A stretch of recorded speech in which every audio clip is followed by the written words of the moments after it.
Hey guys, welcome back to another one of my videos. Today is the spoiler talk for Spider-Man Far From Home. Now, I just did my spoiler-free review that I uploaded a while ago.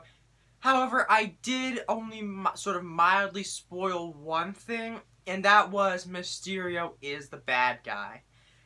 To everybody who was shocked by this, I'm sorry who was not aware of who Mysterio was, but to those who were, to everybody who knew who Mysterio was, we all had doubts of the fact that he was actually telling the truth about being from the multiverse.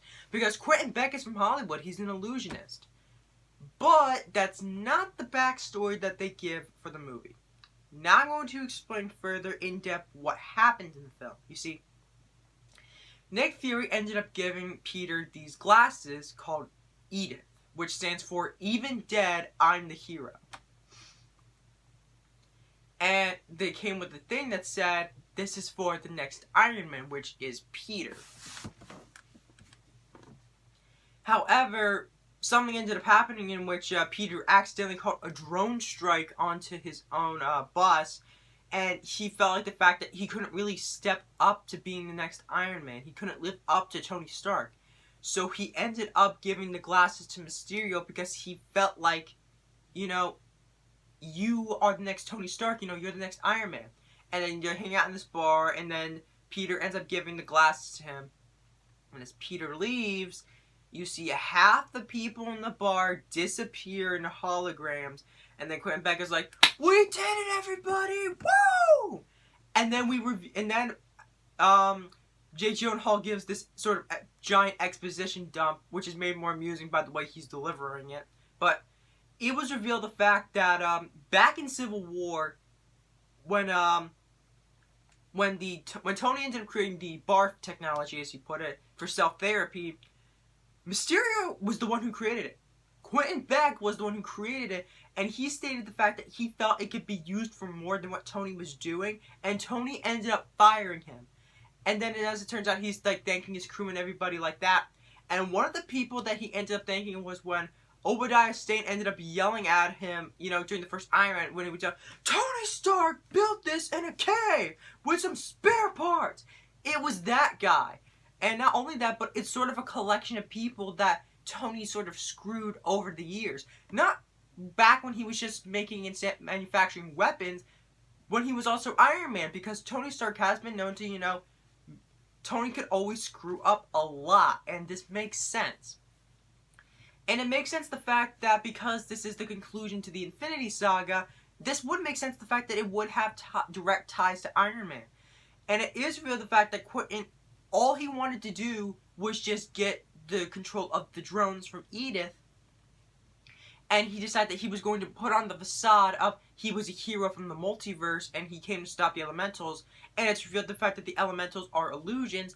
And whenever you see Mysterio, sort of flying around and all the other stuff, it's just project motion capture, and the reason why he has that big fishbowl head is because it's so that way he doesn't have to have his face be read, because motion capture, he has to also be able to read his face as well, so that explains the giant bubble head. And eventually Peter realizes what ended up happening, and then he ends up going to MJ about it, and the one part of the I may have said this in the spoiler-free review, but I think it was kind of stupid the fact that they revealed in the trailer that MJ knew that Peter was Spider-Man. That's the one part of the trailer that I think they probably could have gone without showing, but that's just me. So, as it turns out, she ends up finding one of Mysterio's, projections, because during the fight with Molten Man, Peter, when he's trying to web sling onto something, he accidentally hits one of the projectors, and MJ finds it, and that's when Peter realizes, oh no, I've made a huge mistake. And then he ends up, he tries to find Nick Fury and tell him about it, but then Quentin ends up surrounding him in this gigantic illusion, and it is probably one of the best sequences in a Spider-Man movie, period, because this just captures so well how Mysterio is.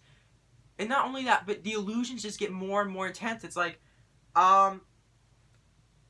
Mysterio's rambling on about how people need the truth and how he made Mysterio the truth. And it just got so intense because it's there were 2 or 3 different fake outs as to whether or not this is actually an illusion or not. And then eventually, Nick Fury ends up coming to save the day, and he shoots Quentin in the back, and it tells Peter, okay, who did you end up telling about this? Because they're obviously in danger. And then Peter's like, MJ, Ned, and Ned probably told his girlfriend Betty, because there's a running gag in which Betty and Ned have a summer romance, and I ended up literally calling this, by the way. When they first got together, I'm like, they're probably going to break up by the end of the movie, and they did. But it was great while it lasted. But yeah. And then Nick Fury's like, man, you are really gullible. And then he turns back into Mysterio, and he pushes Spider-Man in front of a train. And then you just hear, and then you see a train ram Spider-Man. It's like, jeez, that is brutal. And then, that's when, Peter ends up, I think he ends up in the Netherlands or something, or the Philippines. And he ends up, contacting Happy Hogan to get him out of there. And they're on their way to London in order to be able to try and, stop Mysterio from, calling that drone strike.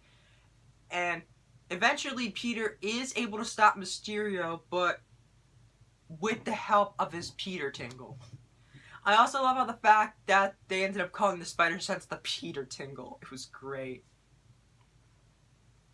And he ends up, he's dodging all the drones and all the other stuff, and he's able to, but one of the bullets ends up hitting Mysterio, and he's like, kid, you really are a good hero. And then Peter ends up, for like a split second, he ducks, grabs a holder of a gun, and realizes that Mysterio, he was also, it was just another illusion.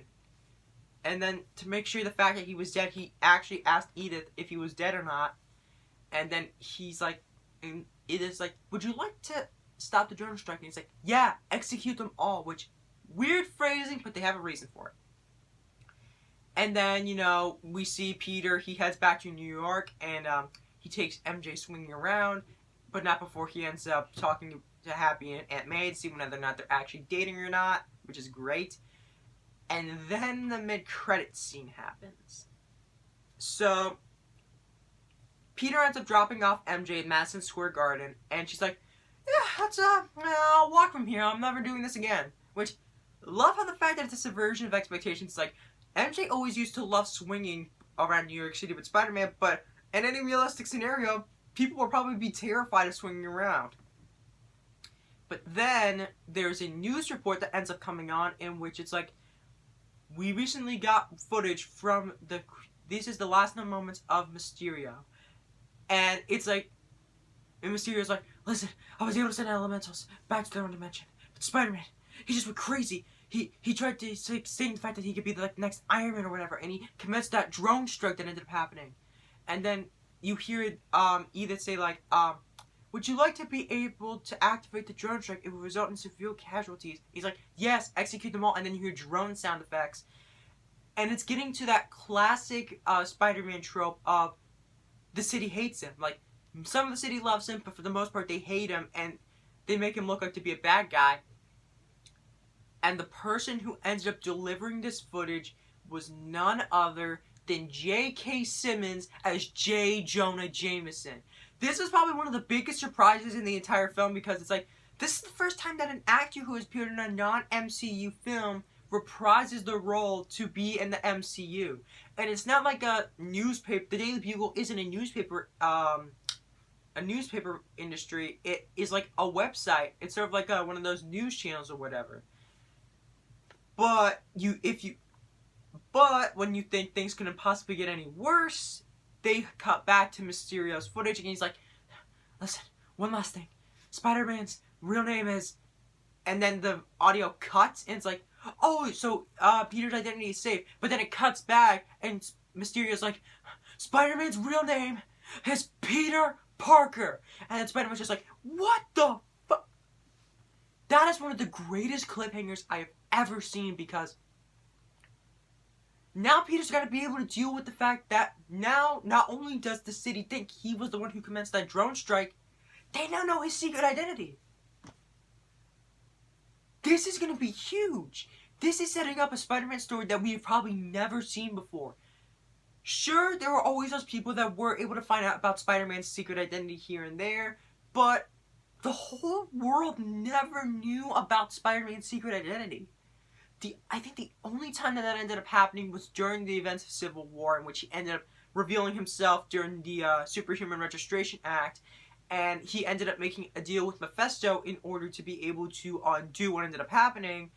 It only costed him his marriage to Mary Jane, which resulted in the storyline of One More Day, which we are not going to talk about here. But, man, that mid-credit sequence, that shocked me to my very core. And then the end credit scene ended up happening. And it's like, you see Nick Fury and Maria Hill, they're, driving for a couple seconds, not saying anything. And then you see Maria Hill change into a Skrull. And then she's like, you should probably tell him. And then you see Nick Fury change into a Skrull, and it's Talos and his wife from Captain Marvel. And to people who are wondering whether or not how long Nick Fury has been a Skrull, from what I've heard, Nick Fury has always been Nick Fury for the majority of the MCU films. He's been Nick Fury. He was at the funeral for Tony Stark. But it just so happened that Talos and his wife were impersonating Nick Fury and Maria Hill throughout the film. And Talos ends up calling Fury, like, hey, Fury, so we gave the kid the glasses, but there may have been a minor hiccup along the way, but the kid sorted out everything fine. And then you see Nick Fury is, like, on a beach, and you see, the beach turns into a holographic projection, and you see Nick Fury is on a space station with not just humans, but also Skrulls, and he's like, time to get back to work. Bring me my shoes. And a lot of people are speculating what this means. From what I've heard from the writers, this means that Nick Fury has founded SWORD. SWORD, in case you're wondering, is another superhero agency in which they pretty much just go around. While S.H.I.E.L.D. was more Earth-based, SWORD is more space-based. They usually go around the universe trying to, figure out what cosmic threats are going to happen on them, or something like that. But, yeah. And,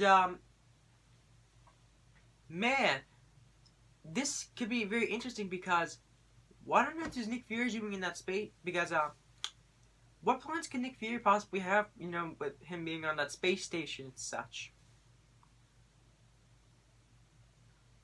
And, wait.